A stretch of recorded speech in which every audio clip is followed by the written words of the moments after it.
Praise Lord. Holi word channel में एक बार फिर से आपका स्वागत है।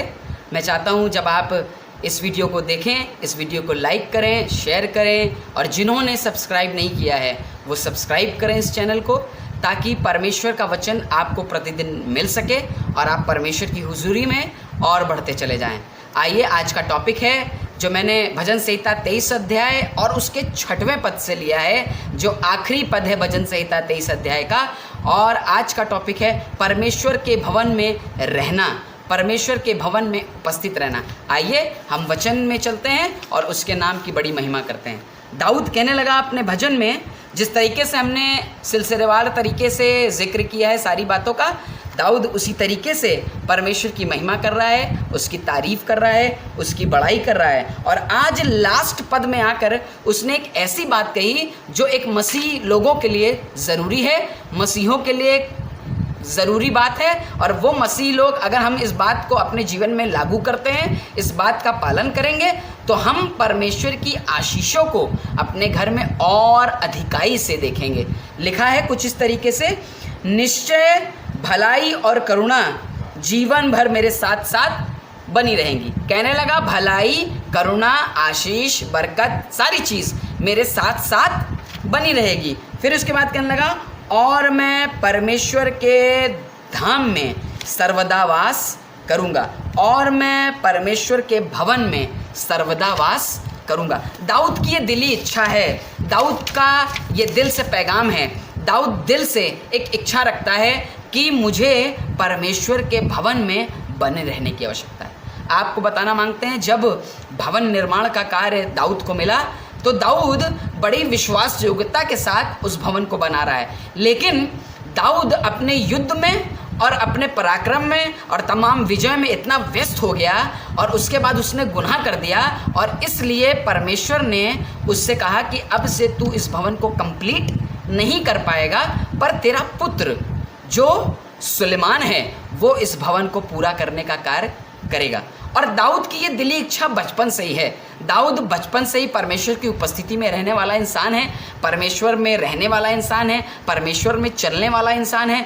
उसने परमेश्वर में रह करके गोलियत को मार गिराया है, उसने परमेश्वर की उपस्थिति में रह करके उस पर अभिषेक हुआ है और वो एक राजा बना है। और बाइबल बताती है कि दाऊद ने अपने पूरे भजन के पाठ में, भजन गाने में उसने हर बार लिखा है कि परमेश्वर के पास रहने से हमें क्या क्या आशीष मिलती है, क्या क्या बरकत मिलती है। और इस पद में दाऊद बड़ी खूबसूरती के साथ एक बात कह रहा है कि यहोवा के धाम में मैं सर्वदा वास करूँगा, मैं सर्वदा परमेश्वर के भवन में बना रहूँगा। मैं परमेश्वर की महिमा के बारे में बता रहा है।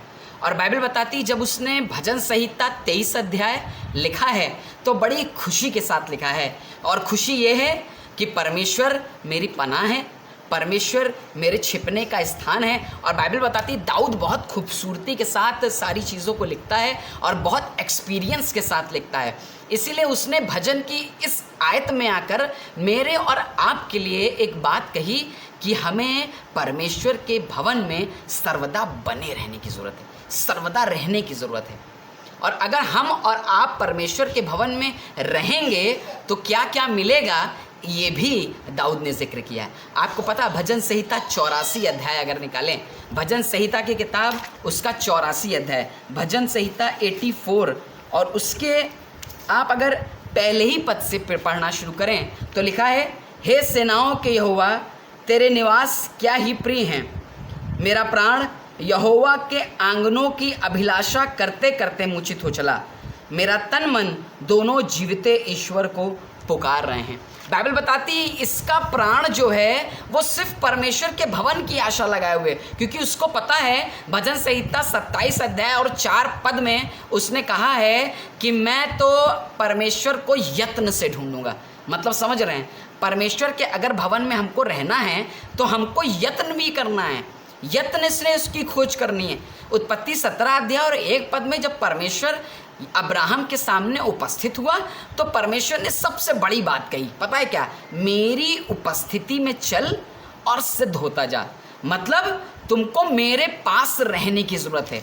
आज मेरा परमेश्वर और आपका परमेश्वर जो स्वर्गों के स्वर्ग में रहता है। वो वहाँ से दाऊद से जब उसने बातें करी और दर्शन दिया, अब्राहम को जब उसने बातें करी, दर्शन दिया, तो बाइबल बताती उसने एक एक बात उन्हें सिखाई, और सिर्फ ये बात सिखाई कि जब हम परमेश्वर के पास रहते हैं, उसके भवन में रहते हैं, तो कैसे कैसे हमें आशीष मिलती है। आज एक जानवर के बारे में बताएंगे जो परमेश्वर के भवन में रहकर उसने आशीष प्राप्त करी है। बाइबल बताती 84 अध्याय और उसी के अगर हम तीसरे पद को पढ़ें तो यहाँ पर लिखा है, हे सेनाओं के परमेश्वर। ये राजा दाऊद जो है उसने देखा है कि किस तरीके से इस जानवर ने परमेश्वर के भवन में रहकर उसकी महिमा करी। कहने लगा, हे सेनाओं के यहोवा, हे मेरे राजा और हे मेरे परमेश्वर, तेरी वेदियों में गौरैया ने अपना बसेरा बना कर। सोच कर देखिए, वो जानवर जिसको ये अकल नहीं है, जिसको ये सूझबूझ नहीं है, बाइबल बताती है जब परमेश्वर ने उसे निर्मित किया तो कह दिया और जानवरों की संरचना हो गई है। लेकिन उस गौरैया के बारे में लिखा है, उस गौरैया ने परमेश्वर की वेदी में अपना बसेरा बना के रखा है। सोच कर देखें, परमेश्वर जानवरों से हमें सिखा रहा है कि जिस तरीके से जानवर परमेश्वर के भवन में रहकर बरकत हासिल करते हैं, उस तरीके से हम भी अगर परमेश्वर के भवन में रहेंगे तो उम्दा से उम्दा आशीषों को प्राप्त करेंगे। और ये हमने देखा भी है। अगर हम विश्वासी हैं और हम विश्वास करते हैं परमेश्वर के नाम में, और विश्वास मरा हुआ है बिना कर्म के, अगर हम परमेश्वर के भवन को जाते हैं तो बाइबल बताती है, हम देखते हैं कि जब हमारे बच्चे आराधना करते हैं तो हम बड़े खुश होते हैं और कहते हैं, परमेश्वर तेरा धन्यवाद कि हमारे बच्चे अभी से तेरे स्तुति के गीत गाते हैं कि स्तुति आराधना ऊपर जाती है और आशीषें लेकर नीचे आती है। हम उन्हें सिखाते नहीं हैं, लेकिन वो भवन में जाते जाते, भवन में रहते रहते सीख जाते हैं। बताएं कैसे? क्योंकि परमेश्वर की उपस्थिति हमें सिखाती है, परमेश्वर की हुजूरी हमें सिखाती है। जब हम परमेश्वर के पास रहते हैं तो हम सीख जाते हैं। इसलिए परमेश्वर का भवन कहता, परमेश्वर का वचन हमें और आपको सिखाना मांग रहा है कि मुझे और आपको उसके भवन में रहना अवश्य है, ताकि मैं और आप बढ़ सकें। आज अगर आप सोच रहे हैं कि आपका बच्चा पता नहीं वो गंदी बात, वो गाली गलौच, वो बुरी चीज़ ना सीख जाए, कहीं ऐसा ना हो कि वो गंदगी उसके दिमाग में बस जाए, तो आज गौरैया की तरह आप अपने परमेश्वर के भवन में अपना बसेरा बना लीजिए। आज गौरैया की तरह अपने परमेश्वर के भवन में, उसकी वेदियों में जा करके अपने बच्चों को छिपा दीजिए और कहिए, परमेश्वर मैं नहीं कुछ कर सकता, पर तू जो सर्वशक्तिमान परमेश्वर है मेरे बच्चों को अच्छी राह दिखाएगा। बाइबल बताती है, एक औरत के बारे में लिखा है जिसका नाम हन्ना है। हन्ना के बारे में आपने बहुत से दृष्टांत सुने हैं, बहुत से लोगों से सुना है, लेकिन हन्ना के बारे में एक बहुत ही बरकत की बात मैं बताना चाहता हूँ। बाइबल बताती वो बांझ औरत थी, लिखा है उसके कोई संतान ना होती थी, और लिखता है वो अपनी सौतन से उसने बहुत दुख उठाया और पनिन्ना उसे बहुत परेशान करती है। लेकिन हन्ना के बारे में लिखा है कि वो परमेश्वर पर विश्वास रखती है, और बाइबल बताती है वो दुआ करने लगी और कहने लगी, हे मेरे राजा, हे मेरे परमेश्वर, मैं तेरे पास आई हूँ, तेरे भवन में रहने के लिए आई हूँ, तेरी उपस्थिति में रहने के लिए आई हूँ, मुझे औलाद दे दे। मैंने बहुत दुख उठा लिया है, मैंने बहुत पीड़ा सहली है, मुझे औलाद दे। मैं उस औलाद के साथ एक काम करूँगी। पता क्या कहने लगी? कहने लगी, तू मुझे औलाद दे, मैं उस औलाद को तेरे पास लेकर के आऊँगी, मैं उस बरकत को जो तूने दिया है तेरे पास लेकर के आऊँगी। और बाइबल बताना मांगती है जब उसकी औलाद हुई तो लिखा है उसका दूध भी ना छूटा था। हालेलुया, उसका दूध भी ना छूटा था। शैमुएल ने दूध पीना भी नहीं छोड़ा था। और बाइबल बताती हन्ना उसे परमेश्वर के भक्त के पास लेकर गई, और बाइबल बताती गोद में ली हुई होगी। सोच कर देखें, वो छोटा बच्चा ही है, उसने अभी हो सकता है कायदे से माँ भी कहना सीखा नहीं है, लेकिन हन्ना की ममता ने परमेश्वर के आगे अपने आप को छोड़ दिया और परमेश्वर के आगे कहने लगी कि परमेश्वर मेरे बच्चे की परवरिश करेगा। और बाइबल बताती उसने अपनी गोद से उस बच्चे को निकाल करके एली के हाथ में सौंप दिया। और बाइबल बताती बचपन से ही वो लड़का परमेश्वर के अनुग्रह में बढ़ने लगा, और बाइबल बताती परमेश्वर के भवन में रहने लगा। और बाइबल बताती है कि वो बहुत बढ़ने पाया। और बाइबल एक और चीज़ बताती है कि उस शैमुएल ने राजा दाऊद का अभिषेक किया है। हालेलुया, राजा दाऊद के ऊपर उसने तेल उंडेला है। पता है क्यों? क्योंकि परमेश्वर की आवाज़ ही, हे शैमुएल, हे शैमुएल। शैमुएल कहने लगा, परमेश्वर कह तेरा दास सुनता है। और शमूएल ने परमेश्वर की सुनी और परमेश्वर ने उसे बहुत इस्तेमाल किया है। हो सकता है आज आपके बच्चों से भी परमेश्वर सेवा लेना चाहता है। हो सकता है आज आपके बच्चों से भी परमेश्वर कह रहा है मेरे भवन में बने रहो, हे मेरे बेटे, हे मेरी बेटी, मेरे भवन में बने रहो, तब तुम बढ़ने पाओगे, तब तुम लवने पाओगे, तब तुम आशीष और आशीष और आशीष पाने पाओगे। परमेश्वर के लोगों, आज परमेश्वर का वचन मुझे और आपको ये शिक्षा देना मांग रहा है। दाऊद के मानिंद आज मुझे ये कहने की ज़रूरत है, शमूएल के मानिंद मुझे ये कहने की ज़रूरत है, हन्ना के मानिंद अपने आप को परमेश्वर के हाथों में सौंपने की ज़रूरत, कहने की ज़रूरत है परमेश्वर मैं आपके भवन में बना रहना चाहता हूँ, बनी रहनी चाहती हूँ, ताकि आपकी उस आशीष को जो आप मुझे देना चाहते हैं अपने परिवार में, अपने जीवन में देख सकूँ। लिखा है गौरैया ने अपना बसेरा, और एक और चिड़िया के बारे में लिखा बात बताती है, और सुपाबेनी ने अपना घोंसला बना लिया है जिसमें वह अपने बच्चे रखे। फिर चौथी बात लिखी है, क्या ही धन्य है वो पुरुष जो तेरे भवन में रहते हैं। हालेलुया, जो तेरे भवन में रहते हैं। परमेश्वर के लोगों, मैं आज आपको बताना मांगता हूँ, आज उसके भवन में रहना बहुत ज़रूरी है। हो सकता है आप दुनिया की बातों में सारी चीज़ें भूल गए हैं, दुनिया के ऐशो आराम में वो बात भूल गए हैं जो परमेश्वर ने आपके साथ करी है, उसके नियम, उसकी वाचाओं को भूल गए हैं। बाइबल बताती है जब वाचा का संदूक लेकर के दाऊद आ रहा था, तब लिखा अबददोम के घर में वो वाचा का संदूक रखवा दिया गया, और बाइबल बताती है परमेश्वर ने अबददोम के घर को आशीषित किया, बरकती बरकत दी। परमेश्वर का वचन आज आपके जीवन के लिए भी है। अगर आप उसके भवन में बने रहेंगे, आप उसके जीवन में बने रहेंगे, वो आपके जीवन में बना रहेगा। आप उसके घर में रहेंगे, वो आपके घर में रहेगा। तो बाइबल बताती है कि आप बहुत ही बढ़ने पाएंगे। और अब शमूएल बताते हैं, शमूएल का यश पूरे मुल्कों में फैल गया, और शमूएल बढ़ता गया और बहुत अच्छा नबी करके गुजरा, और परमेश्वर ने उसे बहुत आशीष दी। परमेश्वर के लोगों, उसी जगह पर एक दृष्टांत और है। आपको पता है जब भवन में नहीं रहते हैं, परमेश्वर के भवन में नहीं बने रहते हैं, तो पता है क्या होता है? वहीं एली के बच्चों के बारे में लिखा। सोच कर देखे, वो एली जो शमूएल को पाल रहा है, शमूएल के अंदर उसने परमेश्वर की शिक्षाएं भरी हैं, लेकिन वही एली, उसके बच्चे, बाइबल बताती है उसके बच्चे लुच्चे थे, और उसके बच्चे वेदी में से चीज़ें उठाकर खा लिया करते थे। और बाइबल बताती है, बाइबल में ये शब्द आया है कि उसके बच्चे लुच्चे थे। परमेश्वर के लोगों, परमेश्वर का वचन आज आपको और मेरे को ये सिखाना मांग रहा है कि अगर मेरे बच्चे परमेश्वर के भवन में बने रहेंगे, मैं और आप परमेश्वर के भवन में बने रहेंगे, उसकी उपस्थिति में बने रहेंगे, तो हम बढ़ते चले जाएंगे। आशीष ही आशीष हमारे जीवनों में आएगी, बरकत ही बरकत हमारे जीवनों में आएगी, सामर्थ ही सामर्थ हमारे जीवनों में आएगी, और हम परमेश्वर की सामर्थ को अपने परिवार में देखने पाएंगे। एक अंधे के बारे में लिखा है, प्रेरितों के काम उसका 3 अध्याय और उसके 3 पद से निकाल कर अगर पढ़ेंगे, वहाँ पर लिखा है, एक अंधे के बारे में पढ़ूंगा नहीं, पर आपको बता देता हूँ, अपने घर पर पढ़ सकते हैं, निकाल सकते हैं। 3 अध्याय प्रेरितों के काम उसका 3 पद, बाइबल बताती है वहाँ पर एक अंधे का जिक्र है, और लिखा है लोग उसको मंदिर के सुंदर फाटक पर बैठा दिया करते थे। बाइबल बताती है वो बैठा रहा करता था, और जो मंदिर में जाता था, जो लोग मंदिर में जाया करते थे, लेकिन उनसे भीख मांग रहा है, उनसे भीख मांगा करता था और अपना जीवन संचालित करता है, चलाता है। लेकिन पता है जब पतरस और यूहन्ना वहाँ से गुजर रहे हैं, पता है पतरस और यूहन्ना भरे हुए हैं परमेश्वर की आत्मा से। पतरस और यूहन्ना परमेश्वर के भवन में रहते हैं और उनके अंदर परमेश्वर की सामर्थ विद्यमान है। और बाइबल बताती है जब इन्होंने पतरस और यूहन्ना को देखा कुछ पाने की आशा रखते हुए, क्या आज आप कुछ पाना चाहते हैं? अगर पाना चाहते हैं तो परमेश्वर के भवन में बने रहें। वो अंधा भी भेड़ फाटक के पास पड़ा हुआ है, लिखा है सुंदर फाटक के पास बैठा हुआ है और फाटक के पास निगरानी कर रहा है कि कोई कुछ दे देगा, लेकिन उसको ये नहीं पता है कि अभी कुछ लोग आ रहे हैं जिनको वो देख रहा है, जिनसे पानी की आशा रख रहा है। वो लोग आए और उन्होंने कहा मेरे पास पैसे नहीं हैं, कौड़ी नहीं है, संसार का वो पैसा नहीं है मेरे पास, लेकिन मेरे पास वो नाम है जिस नाम के द्वारा तू चलने फिरने लगेगा। और बाइबल बताती है वो चल फिर कर परमेश्वर की महिमा करने लगा। वो लंगड़ा चलने फिरने लगा है, वो लंगड़ा चलने फिरने लगा है और परमेश्वर की तमजीद करने लगा।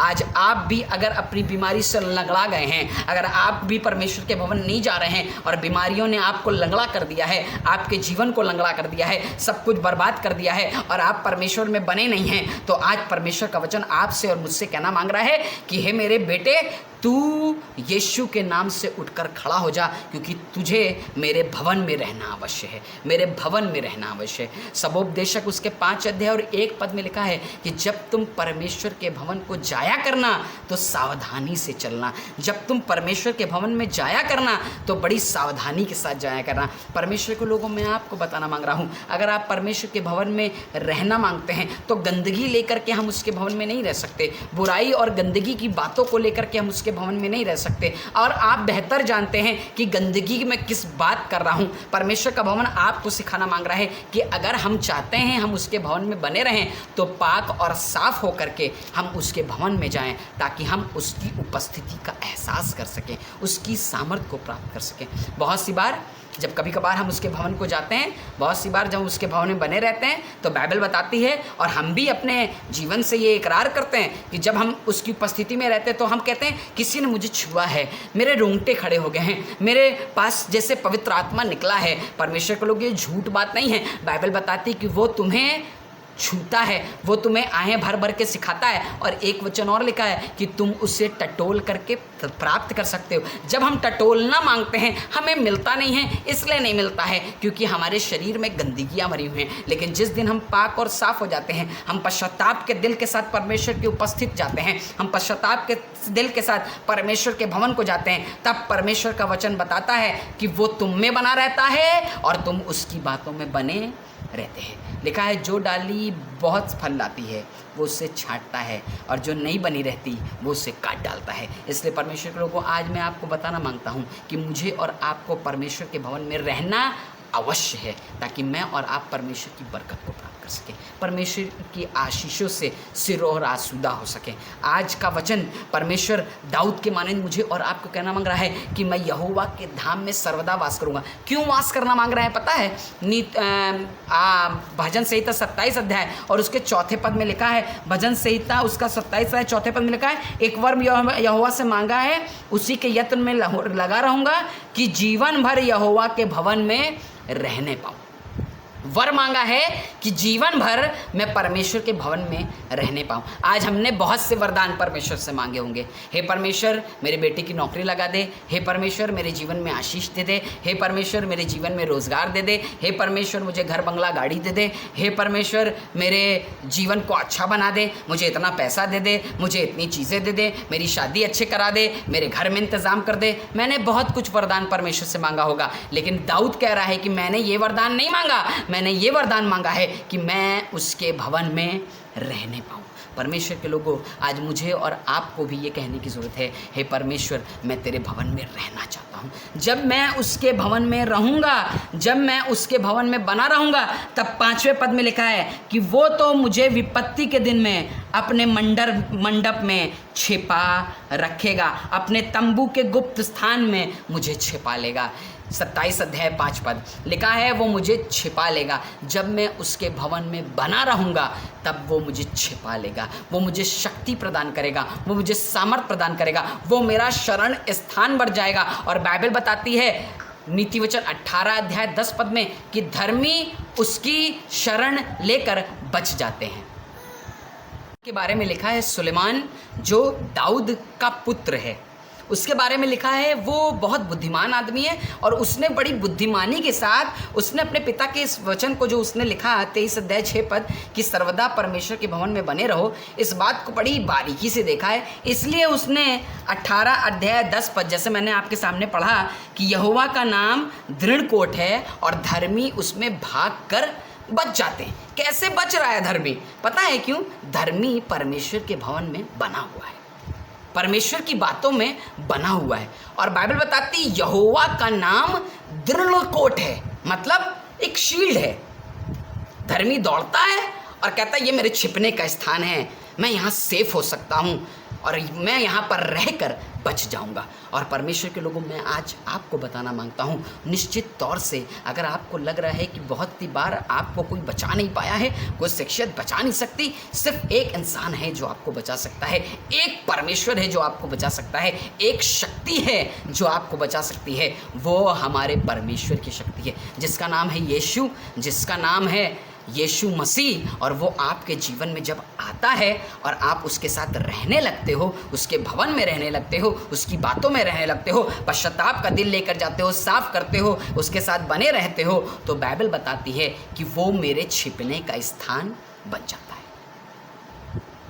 परमेश्वर ने शुरू से अभी तक, अंत तक, अब तक हर जगह पर अपने आप को प्रेजेंट किया और ये बताया है कि मैं तुम्हारा शरण स्थान हूँ, मैं तुम्हारा छिपने का स्थान हूँ। और दाऊद ने बड़ी बारीकी से बहुत सी बार लिखा है कि वो मेरी पनाह है, वो मेरे छिपने का स्थान है।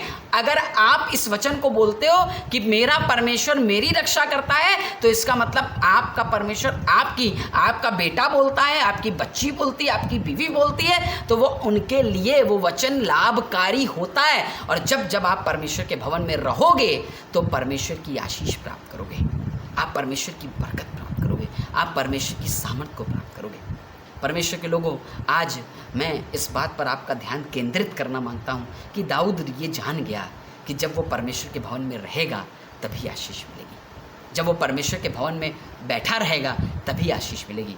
भजन संहिता 91 अध्याय पहले पद या पूरा पद आप पढ़ लीजिएगा, वहाँ पर परमेश्वर का वचन साफ साफ कह रहा है कि जब हम सर्वशक्तिमान के पास बैठेंगे तभी हम ठिकाना प्राप्त करेंगे, तभी हम उसके साथ सुकून हासिल करेंगे, शांति हासिल करेंगे। अगर आप चाहते हैं बरकत तो आज उसके भवन में जाना शुरू करें। अगर आप नहीं चाहते हैं, टाला मटोली करते हैं, तो आप उसके भवन को जाना शुरू करें, आप उसके साथ बने रहना शुरू करें। एक पश्चाताप का दिल लेकर के उसके पास जाएं, पवित्रताई से शोभायमान होकर उसके पास, सावधानी से चलकर उसके पास जाएं, अपनी चाल को सुधार कर उसके पास जाएं, उसके भवन को जाएं, उसके भवन में बने रहें, उसकी बातों में बने रहें, उसके धाम में बने रहें, ताकि आप आने वाली सारी विपत्ति से बच जाएं और आपका परमेश्वर आपको बरकत और आशीष से भर दे। आज की सुबह में परमेश्वर के लोगों में आपको ये सुसमाचार सुनाना मांगता हूँ जो मेरे और आपके लिए है कि हमें अगर परमेश्वर के भवन में रहेंगे तो हम बरकत को पाएंगे, अगर हम परमेश्वर के भवन में बने रहेंगे तो आशीष को प्राप्त करेंगे। आइए परमेश्वर के भवन में बने रहें, उसको अपना चरवाहा बना लें क्योंकि वो इंतज़ाम करता है, उसको अपना चरवाहा बना लें क्योंकि वो हमारे जीवन में अपना आराम देता है। उसको अपना चरवाहा बना लें ताकि वो हमारे साथ साथ रहे, उसको अपना चरवाहा बना लें कि वो हमारी हिफाजत करे, रक्षा करे, उसको अपना चरवाहा बना लें कि वो हम तैयारी करके हमारा अभिषेक कर सके, उसको अपना चरवाहा बना लें ताकि उसके भवन में आप बने रहें और उत्तम से उत्तम बरकत को प्राप्त कर सकें। आइए अपनी आँखों को बंद करें और अपने सरों को झुका करके आज कहें कि परमेश्वर, आज की सुबह परमेश्वर मैं प्रार्थना करता हूँ सब के लिए प्रभु, जो लोग ये कह रहे हैं कि हम तेरे भवन में रहना चाहते हैं प्रभु, इनको ये मन दे, इनके अंदर ये बातें पैदा कर कि ये सब लोग तेरे भवन में बने रहें और हम सब तेरे भवन में रह करके तेरी स्तुति करने पाएँ, तेरे करीब बने रहें, तेरी बातों में बने रहें, तेरे भवन में रहें ताकि वो आशीष प्राप्त करें जो तू हमें देना चाहता है, ताकि तू हमारा शरण स्थान बन जा, हमारी पनाह बन जा और हमारे जीवनों से तेरी महिमा होने पाए। धन्यवाद के साथ प्रार्थना प्रभु यीशु मसीह के नाम से पिता से मांगते हैं, आमीन। धन्यवाद करते हैं आप सबका कि आप सब ने भजन संहिता के इस अध्याय को मेरे साथ देखा, जाना और जो बातें परमेश्वर ने मुझे सिखाई मैंने आपको बताई हैं, आप इसे सुन करके लाभान्वित हुए होंगे। मैं चाहता हूं कि जो भी बातें आपको पूछनी हैं आप मुझे कमेंट में पूछ सकते हैं, जान सकते हैं, ताकि आप परमेश्वर के नाम को और जान सकें और उसकी महिमा कर सकें। धन्यवाद हो परमेश्वर का, आप सबको आशीष मिले, आप सब सलामत रहें और प्रभु आपको खुश रखे, प्रभु आपको आशीष दे। जय मसीह।